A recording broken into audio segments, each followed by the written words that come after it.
If you need to temporarily stop your CIBC credit card from being used, the CIBC app makes it easy. In this video, I'll show you how to lock your credit card in just a few taps using the CIBC mobile app. Start by opening the CIBC app and signing into your account. Once you're on the main account screen, you'll see a list of your accounts. This may include your checking account, savings account, and any credit cards connected to your profile. Find the credit card that you want to lock.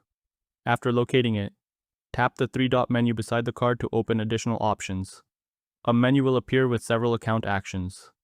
Look for the option called Lock My Card and tap on it. The app will then ask you to confirm that you want to temporarily lock the card. This feature is useful if you've misplaced your card, aren't sure where it is, or simply want to prevent any new purchases while you check for it. To continue, tap Lock. After a moment, the app will update and show that your credit card is now locked.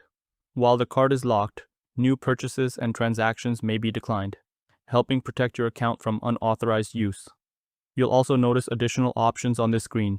If you find your card and want to start using it again, you can simply select Unlock Card. If you believe the card is permanently missing or has been stolen, you can choose Report Lost or Stolen Card instead. One quick tip: locking your card is designed as a temporary security measure. If you're certain your card has been stolen or compromised, it's usually better to report it as lost or stolen, so CIBC can help secure your account and issue a replacement card if needed. And that's all it takes to lock a credit card in the CIBC app. If this guide helped you, be sure to subscribe to Guides and Beyond for more simple and easy to follow tutorials. Thanks for watching, and I'll see you in the next one.